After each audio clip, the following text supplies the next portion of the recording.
തിരഞ്ഞെടുപ്പാകാൻ ഇനി വളരെ കുറച്ച് ദിവസങ്ങളെ കേരളത്തിലുള്ളൂ. രാജീവ് ചന്ദ്രശേഖർ BJPയുടെ പ്രസിഡന്റ് ആയതിനു ശേഷം അദ്ദേഹം തലങ്ങും വിലങ്ങും ഊണിലും ഉറക്കത്തിലും എപ്പോഴും പറയുന്ന ഒരു വാക്കാണ് വികസിത കേരളം, വികസിത കേരളം. വർഗീയ കേരളത്തിന് സാധ്യതയില്ല, മറ്റൊരു കേരളത്തിന് സാധ്യതയില്ല. ജാതി മത വർഗ പ്രശ്നങ്ങൾക്കോ ജമാഅത്ത് ഇസ്ലാമിനോ SDPI പരിപാടികളോ ന്യൂനപക്ഷ വർഗീയതയോ ഭൂരിപക്ഷ വർഗീയതയ്ക്കോ ഒരു സാധ്യതയില്ല. എല്ലാം വികസിത കേരളമാണ്. വികസിതം, വിശ്വാസം, സുരക്ഷിതം, ഇതാണ് ഇപ്പോഴത്തെ മുദ്രാവാക്യം. വിശ്വാസം ഓക്കെ, ശബരിമല പോലുള്ള കാര്യങ്ങളെ വിശ്വാസ പോലെ മോചിപ്പിച്ച് അല്ലെങ്കിൽ കള്ളന്മാരെ കണ്ടുപിടിച്ച് ജയിലിലടച്ച് ക്ഷേത്രവിശ്വാസികളെ രക്ഷിക്കും, അത് മനസ്സിലാവും. സുരക്ഷിതം, ലാ ആൻഡ് ഓർഡർ പോലുള്ള കാര്യങ്ങളും ജനങ്ങൾക്ക് ജീവിത സൗകര്യങ്ങൾ ഒരുക്കി കൊടുക്കുന്ന, അവരുടെ സാമൂഹ്യ ജീവിതം ഒരുക്കുന്ന സുരക്ഷിതത്തിന് വേണ്ടിയിട്ടുള്ള കാര്യങ്ങൾ ചെയ്യും, അതും മനസ്സിലാകും. പക്ഷെ എന്താണ് ഈ വികസിതം? കഴിഞ്ഞ ഒത്തിരി കാലമായി പറയുന്നു വികസിത കേരളം. എന്താണ് ഇതിൻ്റെ ബ്ലൂ പ്രിന്റ്? ഇപ്പോൾ ഫെബ്രുവരി 26-27 തീയതികളിൽ AKG സെന്ററിൽ വെച്ച് CPMന്റെ പഠന കോൺഗ്രസ് നടക്കുന്നു. അപ്പോൾ അവർക്ക് വരുന്ന 5 വർഷക്കാലത്തേക്കുള്ള വികസനത്തിനുള്ള ഒരു ബ്ലൂ പ്രിന്റ് അവർ ശാസ്ത്ര സാഹിത്യ പരിഷത്തും CPMഉം പിന്നെ പുരോഗമന കലാ സംഘവും പിന്നെ സ്വതന്ത്രമായി നിൽക്കുന്ന ബുദ്ധിജീവികളും അക്കാഡമിഷ്യന്മാരും എക്കണോമിസ്റ്റുകളും എല്ലാവരും കൂടി CPMന്റെ സഹയാത്രികരായിട്ടുള്ളവരും പിന്നെ സ്വതന്ത്രരായി നിൽക്കുന്നവരെല്ലാം വിളിച്ചുകൊണ്ട് വളരെ വിപുലമായ സന്നാഹത്തോടു കൂടി അവർ ഒരു ഡോക്യുമെന്റ് തയ്യാറാക്കും. കോൺഗ്രസ് ആണെങ്കിൽ ഇപ്പോൾ കുറെ കോൺക്ലേവുകൾ ആരംഭിച്ചിട്ടുണ്ട്. ഇൻഡസ്ട്രിയൽ കോൺക്ലേവ് ആരംഭിച്ചു, ഭിന്നശേഷിക്കാരുടെ കോൺക്ലേവ് ആരംഭിച്ചു, ഇങ്ങനെ കുറച്ച് കോൺക്ലേവുകൾ ആരംഭിച്ചിട്ടുണ്ട്. എന്താണ് BJPയുടെ വികസന അജണ്ട? അതിൽ കായലോരത്തുള്ളവരുണ്ടോ, കടൽ തീരത്തെ മത്സ്യത്തൊഴിലാളികളുണ്ടോ, വിഴിഞ്ഞത്തെ മത്സ്യത്തൊഴിലാളികളെ പുനരധിവസിപ്പിക്കുന്ന പദ്ധതിയുണ്ടോ, അങ്ങനെ തുടങ്ങി കായൽ പിന്നെ തീരദേശം തുടങ്ങി ഇടനാട്ടിലേക്ക് കയറുമ്പോൾ കയറ്, കൈത്തറി, കശുവണ്ടി തുടങ്ങിയ പരമ്പരാഗത വ്യവസായങ്ങൾ രക്ഷിക്കുന്ന പദ്ധതിയുണ്ടോ, കർഷകരെ നെൽകർഷകരെ കുട്ടനാട് പോലുള്ള പാലക്കാട് പോലുള്ള പ്രദേശങ്ങളിലെ കോൾ നിലങ്ങളിലെ കുട്ടനാട്ടെ നെൽകർഷകരെ രക്ഷിക്കാൻ പരിപാടിയുണ്ടോ? അത് കഴിഞ്ഞ് വരുമ്പോൾ റബ്ബർ കർഷകരെ, മധ്യ തിരുവിതാംകൂറിൽ എത്തുമ്പോൾ റബ്ബർ കർഷകരെ രക്ഷിക്കുവാൻ, ഇതെല്ലാം ദുരിതത്തിലാണ് കേരളം. നമ്മളിവിടെ വെള്ളാപ്പള്ളി നടേശൻ പിന്നെ സുകുമാരൻ നായരെ കണ്ടോ, സുകുമാരൻ നായർ വെള്ളാപ്പള്ളി നടേശനെ കണ്ടോ, അവർ അച്ഛനും മോനും കളിക്കുകയാണോ, ബോബനും മോളും കളിക്കുകയാണെന്നുള്ള ചർച്ച ചെയ്യുമ്പോൾ വേറൊരു തകർന്നു കൊണ്ടിരിക്കുന്ന കേരളമുണ്ട് ഇവിടെ. അത് കാണുന്നില്ല ആരും. BJPക്ക് അത് കാണാൻ കഴിയുമോ? രാജീവ് ചന്ദ്രശേഖരനോടുള്ളൊരു ചോദ്യമാണ്. ഇപ്പോൾ കിറ്റെക്സ് സാബ് കൂടെ വന്നപ്പോൾ നിങ്ങൾ 2 കൂട്ടരും കൂടെ ആയപ്പോൾ വികസനത്തിന്റെ ഒരു നായകൻ കൂടെ ആയെന്നാണല്ലോ പറയുന്നത്. അങ്ങനെയാണെങ്കിൽ നിങ്ങൾക്ക് കഴിയുമോ? അത് കഴിഞ്ഞാൽ, റബ്ബർ കഴിഞ്ഞാൽ, മലയോരത്ത് കയറി കഴിഞ്ഞാൽ അതീവ ഗുരുതരമായ രീതിയിലാണ് കാടമം, ഏലത്തിന്റെയും ചുക്കിന്റെയും അവിടത്തെ ഉള്ള പ്രശ്നങ്ങൾ. അപ്പോൾ ഇത് കാണാനുള്ള സാധ്യതയുണ്ടോ? അപ്പൊ കാർഷിക മേഖലയെ നിങ്ങൾ കാണുമോ? എന്താണ് നിങ്ങളുടെ പരിപാടി? പരമ്പരാഗത വ്യവസായങ്ങളെ കാണുന്നുണ്ടോ? എന്താ നിങ്ങളുടെ പരിപാടി? കേരളത്തിൽ നിമിഷം നശിച്ചുകൊണ്ടിരിക്കുന്നതാണ് കേരളത്തിന്റെ പരിസ്ഥിതി. അത് വീണ്ടെടുക്കാനുള്ള അല്ലെങ്കിൽ അത് ഉള്ളത് നിലനിർത്താനുള്ള എന്താണ് പദ്ധതി?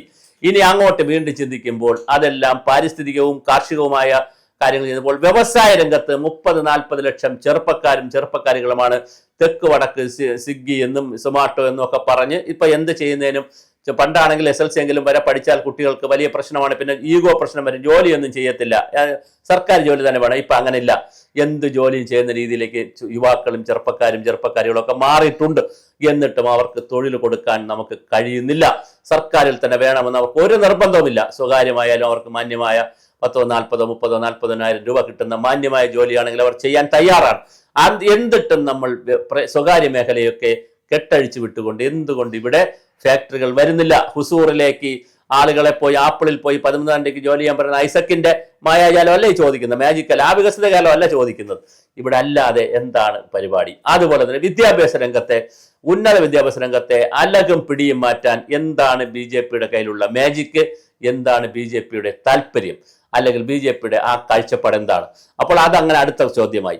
അത് കഴിഞ്ഞ് പ്രൈമറി വിദ്യാഭ്യാസത്തിൽ കുട്ടികൾക്ക് എഴുതാൻ അറിയില്ല, വായിക്കാൻ അറിയില്ല, അങ്ങനെ കുറെ പ്രശ്നങ്ങൾ. അത് പരിഹരിക്കാനുള്ള സാധ്യത എങ്ങനെയാണ്?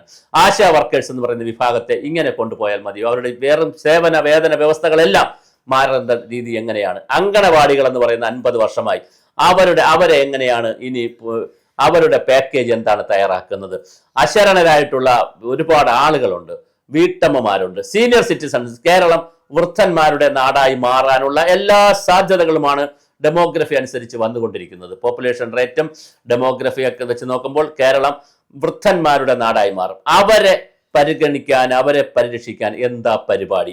അപ്പോൾ ഒരു വശത്ത് ഭൗതികമായ കാര്യങ്ങളിൽ എന്താണ് പരിപാടി, പാരിസ്ഥിതികമായ കാര്യങ്ങളിൽ എന്താണ്, തൊഴിൽ കൊടുക്കുന്ന കാര്യങ്ങളിൽ എന്താണ്, വിദ്യാഭ്യാസത്തിന്റെ ഉന്നമനത്തിന്റെ കാര്യത്തിൽ എന്താണ്, അതുപോലെ തന്നെ ടൂറിസത്തിന്റെ വലിയ സാധ്യതയുള്ളതാണ്.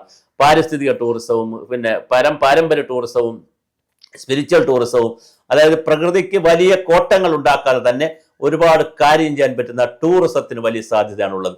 അത് കേരളത്തിൽ എങ്ങനെയാണ് ചെയ്യാൻ പോകുന്നത്? അപ്പോൾ ഓരോ മേഖല എടുത്താൽ കേരളത്തിൽ എത്ര വികസന മേഖലയായി നിങ്ങൾ കാണുന്നു?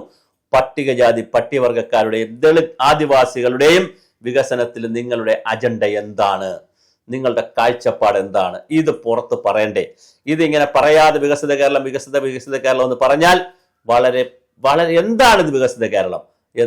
അത് നരേന്ദ്രമോദി വികസിത ഭാരതം എന്ന് പറയുന്നത് വേറൊരു കൺസെപ്റ്റിലാണ്.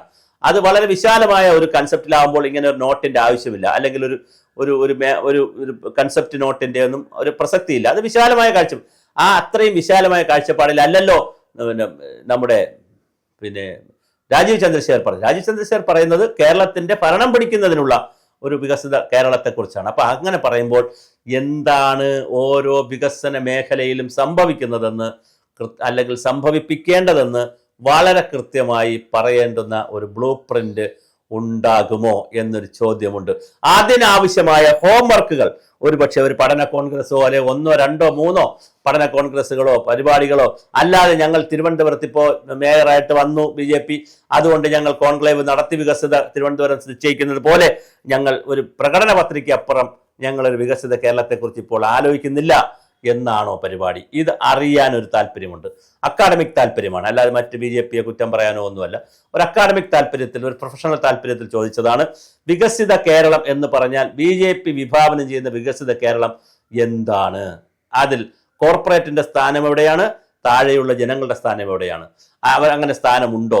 ആരുടെ വികസനമാണ് വികസനം എന്നുള്ളത് വളരെ കൃത്യമായി ഞാൻ പറഞ്ഞത്. ഓരോ പ്രദേശം എടുത്താലും തീരപ്രദേശം, ഇടനാട്, മലനാട് എടുത്താലും, അങ്ങനെ കിഴക്കോട്ട്, പടിഞ്ഞാറുനിന്ന് കിഴക്കോട്ട് പോയാലും, അല്ല തെക്ക് നിന്ന് വടക്കോട്ടാണ് പോകുന്നതെങ്കിലും, നെയ്യാറ്റിങ്കര മുതൽ അല്ലെങ്കിൽ പാറശാല മുതൽ ബാലരാമപുരം മുതൽ എടുത്താൽ, കൈത്തറി മുതൽ എടുത്താൽ, അങ്ങ് കൊല്ലത്ത് ചെന്ന് കശുവണ്ടിയിൽ കയറി, അതുപോലെ ആലപ്പുഴയിൽ ചെന്ന് കയറിൽ കയറി, ഇങ്ങനെ അങ്ങ് അവസാനം വരെ പോകുന്ന, കണ്ണൂർ കാസർഗോഡ് വരെ പോകുന്ന വ്യത്യസ്തങ്ങളായ പരമ്പരാഗത വ്യവസായങ്ങൾ, ലക്ഷങ്ങൾ ജോലി ചെയ്യുന്ന, നിത്യ പട്ടിണിക്കാരായി ലക്ഷങ്ങൾ ജോലി ചെയ്യുന്നവരുണ്ട്. അവരെ ആട്ടിൻപറ്റത്തെ കൊല്ലാൻ കൊണ്ടുവന്ന ആട്ടിൻപറ്റത്തിന് കുഴ കൊടുക്കും പോലെ വല്ലപ്പോഴും ഒരു ക്ഷേമ പെൻഷനോ അല്ലെങ്കിൽ 5-10 വർഷം കൂടുമ്പോൾ ഉള്ള ഒരു ഇൻസെന്റീവ് വർധനയോ കൊടുത്തുകൊണ്ട് അവരിൽ പ്രതീക്ഷ മാത്രം കുത്തിവെച്ചുകൊണ്ട് 10-50 വർഷമായിട്ട് ഇങ്ങനെ വണ്ടിക്കാളകളെ പോലെ ഈ ഒരു ഓടുന്ന ഒരു സമൂഹമാണ് നമ്മൾ. ഇവിടെ വളരെ കൃത്യമായ മോഡേണൈസേഷൻ നടത്തുമോ, മെക്കനൈസേഷൻ നടത്തുമോ, യന്ത്രവൽക്കരണം നടത്തുമോ, ഇങ്ങനെ 100,000 ചോദ്യങ്ങളുണ്ട്. ഈ ചോദ്യങ്ങൾക്ക് ഉത്തരം BJPയുടെ കയ്യിലുണ്ടോ? ഈ ചോദ്യങ്ങൾക്ക് ഉത്തരം BJP പൊതുസമൂഹത്തിൽ ചർച്ചയ്ക്ക് വയ്ക്കുമോ? അങ്ങനെ പൊതുസമൂഹത്തിൽ ചർച്ചയ്ക്ക് വയ്ക്കുമ്പോൾ കേരളത്തിന്റെ പൊതുസമൂഹത്തിന്റെ പൊതുവികസനത്തിന് വേണ്ടി താല്പര്യമുള്ള എല്ലാവരെയും, അത് കമ്മ്യൂണിസ്റ്റുകാരാവട്ടെ, കോൺഗ്രസ്സുകാരാവട്ടെ, സ്വതന്ത്രമായി നിൽക്കുന്നവരാകട്ടെ, ഒരു പാർട്ടിയിലുമില്ലാത്തവരാകട്ടെ, എല്ലാവരെയും അക്കാഡമിഷ്യന്മാർ, പൊളിറ്റീഷ്യന്മാർ, സയന്റിഫിക് കമ്മ്യൂണിറ്റിയിലുള്ളവർ, റിസർച്ച് കമ്മ്യൂണിറ്റിയിലുള്ളവർ, പൊതു താല്പര്യമുള്ളവർ, ഇൻഡസ്ട്രിയലിസ്റ്റുകൾ, ടൂറിസ്റ്റ് മേഖലയിൽ പ്രവർത്തിക്കുന്നവർ, ഹെൽത്ത് മേഖലയിൽ പ്രവർത്തിക്കുന്നവർ, അഗ്രികൾച്ചർ മേഖലയിൽ പ്രവർത്തിക്കുന്നവർ, ഇൻഡസ്ട്രി മേഖലയിൽ പ്രവർത്തിക്കുന്നവർ, കോപ്പറേറ്റീവ് സെക്ടറിൽ പ്രവർത്തിക്കുന്നവർ, അങ്ങനെ സകല മേഖലകളിലും, ഞാൻ ഏതെങ്കിലും മേഖല വിട്ടുപോയിട്ടുണ്ടെങ്കിൽ ദളിത് ആദിവാസി മേഖലയിൽ പ്രവർത്തിക്കും, അങ്ങനെ സകല മേഖലകളിലും പ്രവർത്തിക്കുന്നവരുടെ ഇൻക്ലൂസീവായിട്ടുള്ള സജഷൻസ് എടുത്തുകൊണ്ടുള്ള ഒരു വികസിത കേരളത്തിന്റെ ബ്ലൂ പ്രിന്റ് രാജീവ് ചന്ദ്രശേഖർ ഉണ്ടാക്കുമോ എന്നുള്ളതാണ് BJPയിൽ നിന്ന് ഏറ്റവും മിനിമമായിട്ട് കേരള സമൂഹം പ്രതീക്ഷിക്കുന്നത്.